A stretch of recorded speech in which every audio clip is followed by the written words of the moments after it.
Medical workers of Reddit, what were the most haunting last words you've heard from a patient?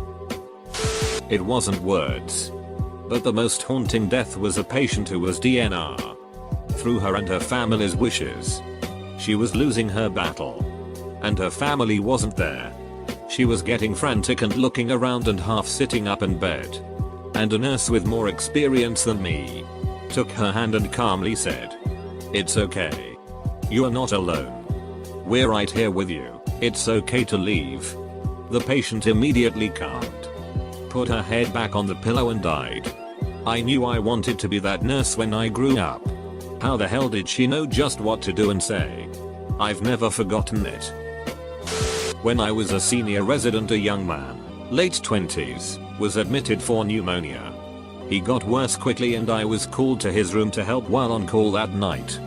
He was having trouble breathing and needed intubated. I explained all this to him and that I would sedate him and then get him intubated so we could help him breathe. He agreed and we got everything ready. The last thing he said to me was, "Doc, please don't let me die."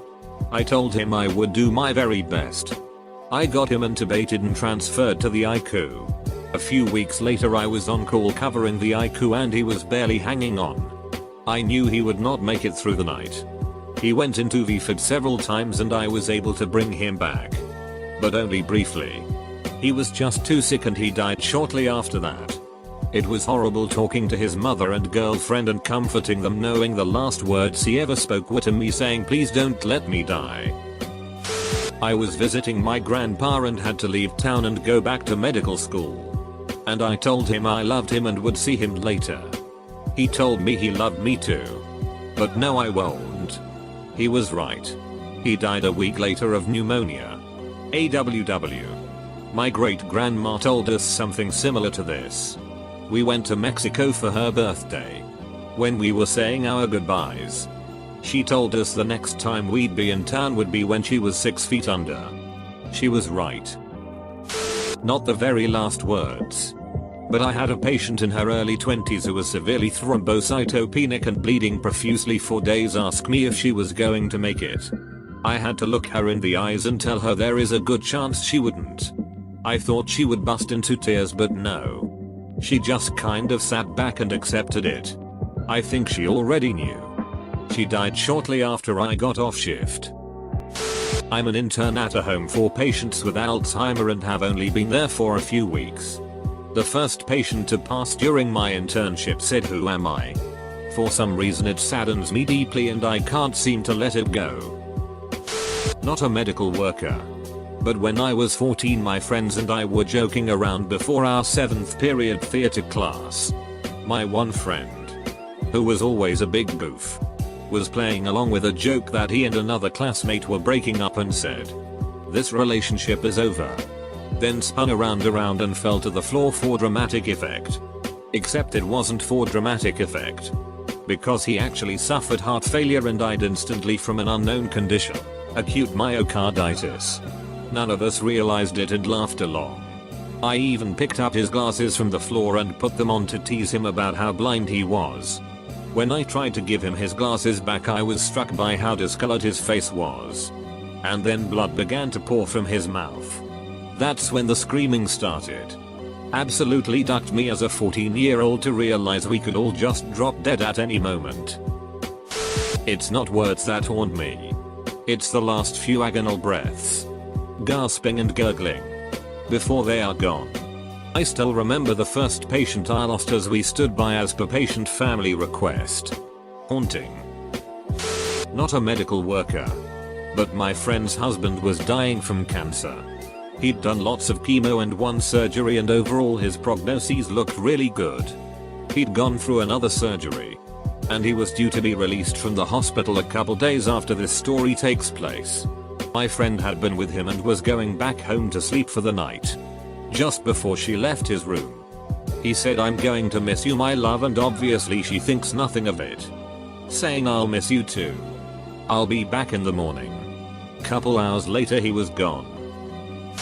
Nurse, in hospital caring for 40-ish man with brain tumor.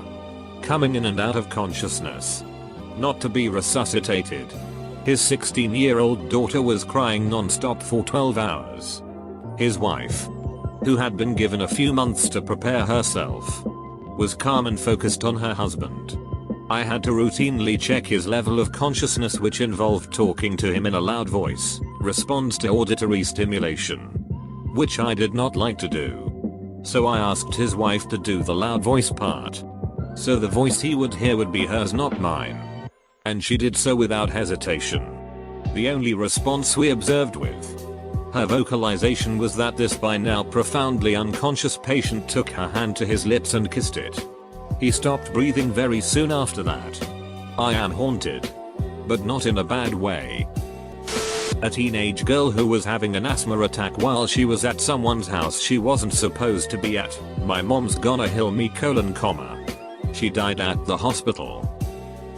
Sweet guy in his 20s with endocarditis, heart valve infection, caused by IV drug abuse.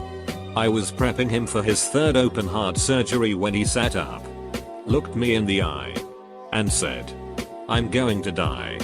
Aren't I?" He did not survive the surgery. I'm gonna duck your love. Old man who never attended his dialysis appointments. A few hours later we had a fire right by his former room. So despite not being all that worrying at the time, he definitely was the only one that followed through on actually haunting us. My buddy who went on to be a doctor had an elderly female patient, probably 90-100 years old. Her daughter left the room to get coffee and my buddy had to check on her vitals. They were normal. Then she woke up, smiled and got teary-eyed. She said, "I knew you'd come back for me. I'm sorry I didn't marry you. My family won't let me, but I will now. I promise." My buddy just held her hand and smiled. She laid back and closed her eyes and her heart stopped. She had a DNR and was gone just like that. Her daughter had no clue what she meant. Her husband had been dead for 10 years and they were married since they were 20. My buddy doesn't know if it's relevant, but we are black and maybe she was in love with a black guy a long time ago, because she was looking right at him when she spoke. IDK. She's weird. I was with my father as he lay dying in the hospital. It was a long and emotionally exhausting process, so we kids took turns sitting with him and holding his hand for when he would wake up.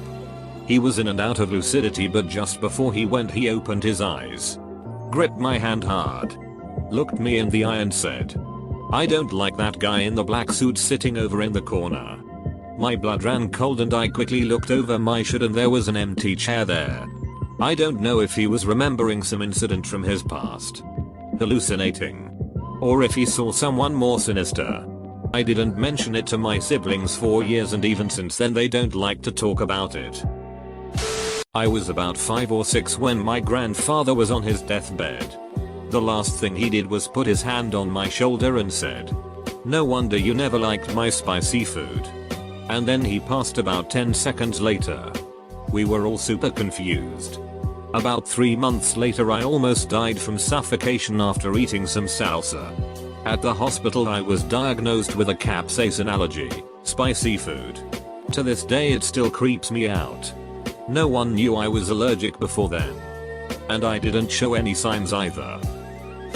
I work as a PA for a clinic, so I'll never be involved in that situation, but I know a friend who has been. She is also a PA and was helping a guy who was terminally ill. Before he passed he asked her to not let his wife have his sheet. Of course she listens and is sympathetic. A day or so after he passed, his ex-wife apparently shows up to the hospital with several kids saying she is in this guy's will. Long story short, she was trying to take his sheet.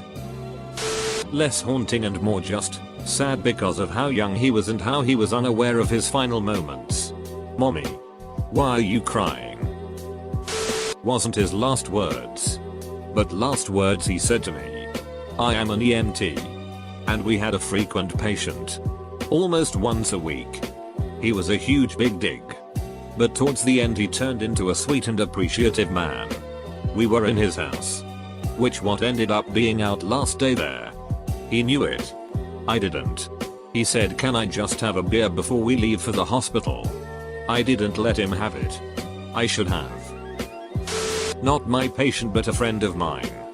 He had a patient with a AAA abdominal aortic aneurysm. Your aorta is bulging and throbbing about ready to pop. The pain is very severe and agonizing, and if it does rupture, the pain immediately goes away and feels so good, but your chances of survival are pretty much non-existent even if you are prepped on the operating table when it ruptures. Anyways, he had a 15-year-old with one, and on the way to the hospital she looks at him and just says, "Oh, that feels so much better," and died about 10 seconds later. Student: Sir, are you in any pain? Patient: the duck kind of dumbest question is that. I just got ducking stabbed. Duck you where I'm in pain. He died within minutes. Not a medical worker, but I knew a guy from middle school who had a degenerative disease and he knew he'd die young. It was New Year's Eve and he'd just gotten out of the hospital for the third time in a few months, so we were partying at his apartment. Somehow I ended up being the last person there with him and his girlfriend, and we were pretty drunk and got to talking for a while about how great the party was. How much nice it was to have friends like ours. Plans for the future. All of a sudden he said, "God, I wish I had more time. I always thought I'd have more time." Not his last words, but they are the ones that stuck with me. We weren't close by any stretch, but I always wished he had more time too. He was so friendly and kind. The type of person who made you feel like their closest friend even if you were a total stranger. He was a good man and he deserved a longer life. Paramedic here. I was transporting a cardiac patient, and while we were both watching my EKG monitor, he went into fib. A lethal heart rhythm. His heart stopped pumping blood effectively at that point, but there was enough blood pressure for a few seconds of consciousness. He looked at me and said, "But I don't see the light," and went unconscious. Coded him. Shocked him a few times. Meds by the handful. But he died. Not a healthcare worker, but my grandfather passed this week at 89 years old. He was a very sharp, sane man. Not senile or any dementia. The 2 days leading to his passing he began to see things. He told me, "Do you see Michelangelo painting?" I said no. He said, "He's painting invisible dust. Everything he paints disappears. I hope the bathroom is still there." He also told us he could see little men jumping from the fin blades. It was really strange. It sounded like he was tripping acid, but obviously he wasn't. He prayed over and over the night before he passed. We found him deceased in the morning. When I was training, I had a guy go into a massive cardiac arrest. We ended up working on him for over an hour and a half because we kept getting him back then losing him again. He had wet himself during the arrest, which is common. It happens, and he just kept apologizing for making a mess. Had a patient that kept coding, but every time they came back they'd get crazy strong. Fight everyone. And then start saying the Lord's Prayer. They'd trail off and code again. Another one snatched me by the arm and pleaded that they wanted to see their baby grow up. 60 seconds later I was pumping away on their chest. In my line of work I hear a lot of last words. These two, though surprisingly, weren't the final last words. I just thought they were, and at the time it was a perfectly rational thought. Of last words, my favorites were always the "I want you to go away and leave me alone. I'm going to sleep. Goodbye." Family members didn't pick up on that one. But that patient and his eyes said it all. Edit. Code equals code blue equals hard stopped breathing equals dead. Not a medical worker, but first responder qualified at the time. I found a guy lying on the street I sort of knew but didn't recognize them. Reeked of alcohol and smelled rotten. I grabbed his hand and tried to talk to him and see what was going on. What happened? If he was in pain. etc. He looked at me and said, "Diane, I didn't expect to see you here." He cried a bit and stopped breathing soon after that. Diane was his late wife. He was dead before the ambulance got there. And my attempts at CPR didn't work. I feel bad for the EMTs because I might have blamed them for taking too long.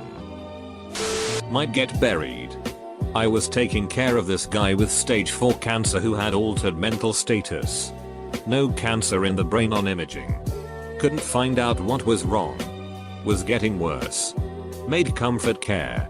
Morning that he died he actually looked better and said, "Hey doc, I'm scared, can we talk about this?" And I said sure. I'll come back after rounds.